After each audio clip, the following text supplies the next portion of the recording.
Assalamualaikum warahmatullahi wabarakatuh. Perkenalkan, nama saya Azhara Syafia Rahmat dengan NIM 220901502070 dari kelas C Akuntansi 1. Baik, di sini saya akan menjelaskan bagaimana cara penggunaan APPK OJK. Sebelumnya, OJK ini adalah singkatan dari Otoritas Jasa Keuangan yang bertugas untuk mengatur, mengawasi, dan menjaga stabilitas seluruh sektor jasa keuangan di Indonesia, baik di bidang perbankan, pasar modal, maupun sektor keuangan non-bank seperti asuransi, dana pensiun, dan lembaga pembiayaan lainnya. Fungsi OJK ini adalah untuk menyelenggarakan sistem pengaturan dan pengawasan yang terintegrasi terhadap seluruh kegiatan di sektor jasa keuangannya. Tujuan utamanya mencakup yang pertama, menyelenggarakan kegiatan sektor keuangan secara adil, teratur, transparan, dan akuntabel. Yang kedua, mewujudkan sistem keuangan yang stabil dan berkelanjutan. Dan yang terakhir yaitu melindungi kepentingan konsumen, nasabah, dan masyarakat umum dari praktik keuangan yang merugikan. Tanpa berlama-lama, di sini saya akan menjelaskan bagaimana cara kita menggunakan APPK OJK ini. Sebelumnya, ketika kita ingin masuk ke webnya, kita bisa menuliskan ini. Kita masuk ke kontak 157. Setelah itu kita akan melihat halaman depan dari web tersebut. Di sini bisa kita lihat ada 5 fitur yang mereka sediakan yang bisa kita gunakan. Yang pertama ada fitur pertanyaan. Di sini kita bisa menanyakan hal-hal yang terkait produk atau layanan di sektor jasa keuangan kepada OJK. Yang kedua ini ada penyampaian informasi. Di sini kita bisa menyampaikan informasi atau laporan terkait produk atau layanan di sektor jasa keuangan kepada OJK. Yang ketiga di sini ada fitur pengaduan. Di sini kita bisa melakukan pengaduan sebagai konsumen di sektor jasa keuangan. Yang keempat ada pengaduan aktivitas keuangan ilegal. Dan ada pelaporan TIP ISJK, di mana layanan ini kita bisa melaporkan dugaan tindak pidana di sektor jasa keuangan. Baik, di sini saya akan menjelaskan bagaimana kita menggunakan fitur pertanyaan. Setelah itu kita masuk ke sini. Di sini kita diarahkan untuk mengisi nama perusahaan.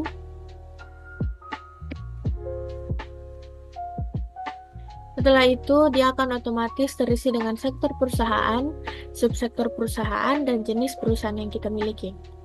Setelah itu, kita mengisi produk jasa keuangan kita. Setelah itu, kita mengisi permasalahan yang kita alami. Setelah itu, kita bisa menuliskan apa yang ingin kita tanyakan.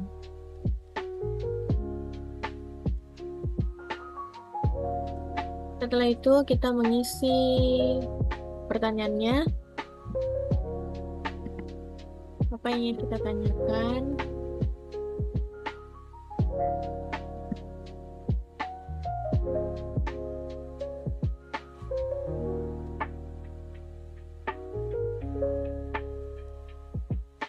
Nah, setelah itu di sini ada opsi apakah ada nominal kerugian. Ketika perusahaan kita mengalami kerugian, kita bisa melakukan centang atau menceklis di sini dan menuliskan berapa kerugian dari perusahaan kita. Tetapi ketika perusahaan kita tidak memiliki kerugian, kita bisa non-checklist saja. Setelah itu kita melengkapi data konsumen, yakni kita sendiri. Setelah itu nomor ponsel kita. Setelah itu email dari kita.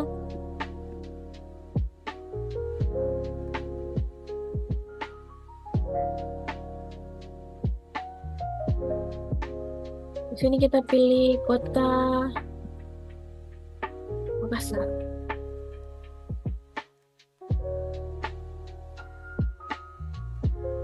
Nah, di sini ada dokumen pendukung. Jika perusahaan kita memiliki dokumen terkait masalah yang dihadapi, kita bisa masukkan di sini. Nah, setelah itu, setelah kita menuliskan permasalahan kita dan memasukkan dokumen, di sini ada opsi, apakah Anda mengharapkan balasan? Ketika kita mengharapkan balasan, kita bisa memilih ini. Tapi ketika kita hanya membutuhkan informasi saja, kita bisa memilih ini. Setelah itu kita mengisi kode.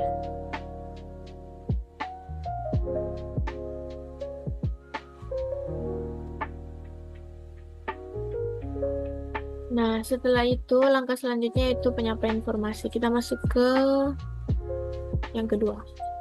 Di sini sama, kurang lebih sama dengan yang pertama tadi. Kita diarahkan untuk mengisi nama perusahaan kita. Setelah itu otomatis akan terisi sektor, subsektor, dan jenis perusahaannya. Setelah itu kita pilih produk jasa keuangan kita dan apa permasalahannya. Di sini kita bisa menuliskan informasi apa yang kita butuhkan. Ini deskripsi informasinya.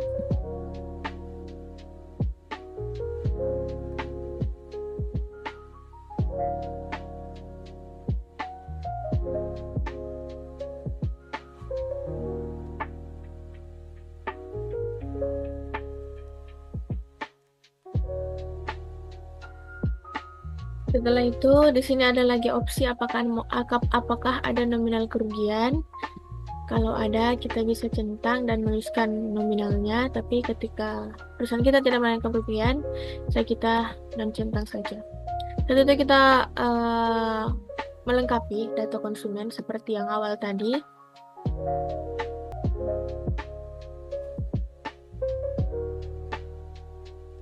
Nomor telepon, email konsumen,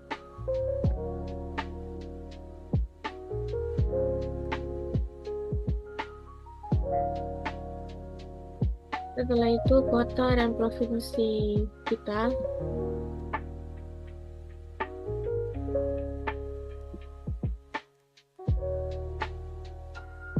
Setelah itu kita bisa masukkan dokumen tambahan seperti awal tadi. Nah, di sini ada lagi opsi apakah Anda mengharapkan balasan atau tidak. Di sini terdapat dua opsi yang bisa kita pilih. Ya, saya membutuhkan balasan, yang berarti memang kita membutuhkan balasan yang lebih rinci. Tetapi ketika kita cuma ingin mendapatkan informasi saja, kita bisa pilih ini. Tidak, ini informasi saja. Dan sini kita mengisinya lagi.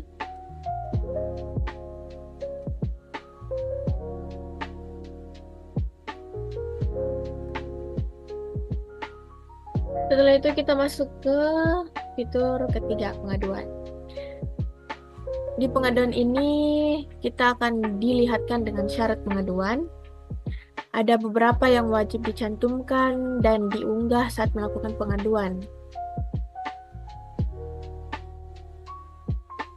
Nah, di sini kita diarahkan untuk pilih nama perusahaan kita, tuliskan nama perusahaan.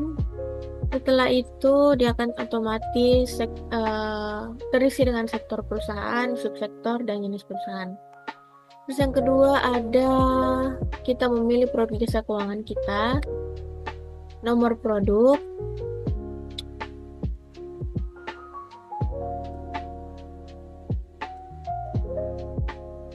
tanggal pemanfaatan produk, dan apa permasalahan yang kita alami. Setelah itu kita klik lanjut. Nah, di sini ada fitur pengaduan ini diwakili oleh orang lain.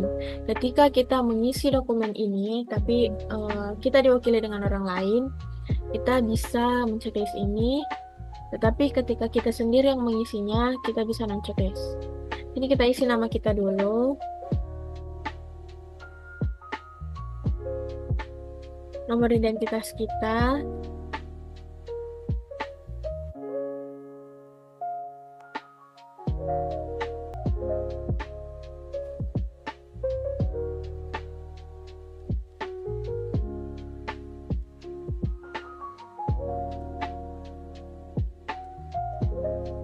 setelah itu kita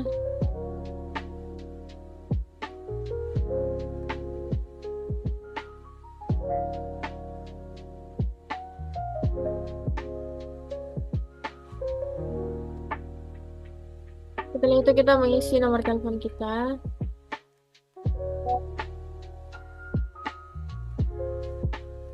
Setelah itu kita mengisi lagi nomor telepon.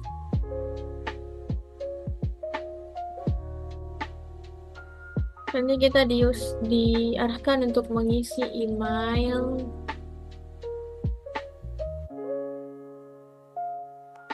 alamat kita,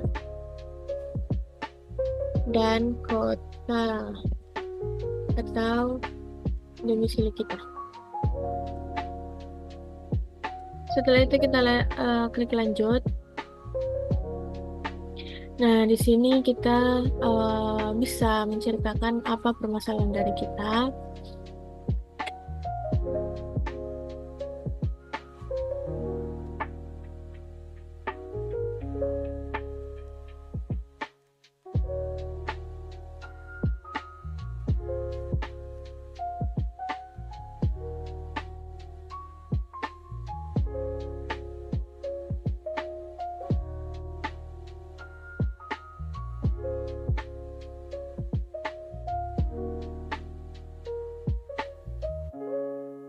Setelah itu kita mengisi lokasi kejadian.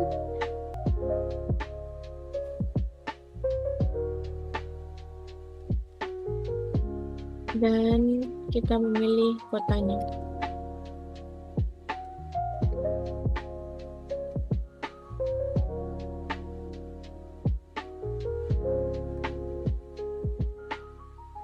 Di sini kita bisa menuliskan nominal kerugiannya.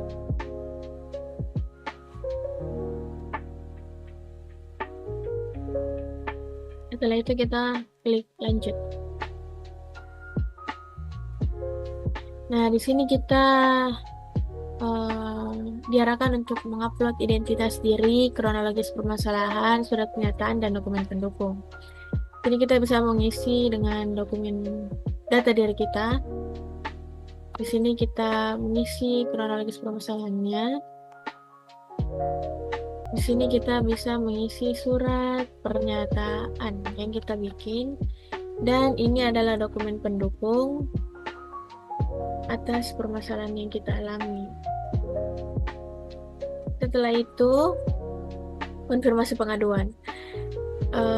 Kita bisa menceklis di sini, yang dimana seluruh informasi dan dokumen yang disampaikan adalah sesuai dengan yang sebenarnya. Bila di kemudian hari ditemukan ketidaksesuaian, maka OJK berhak membatalkan pengaduan ini. Terus setelah itu kita bisa mengisi ini.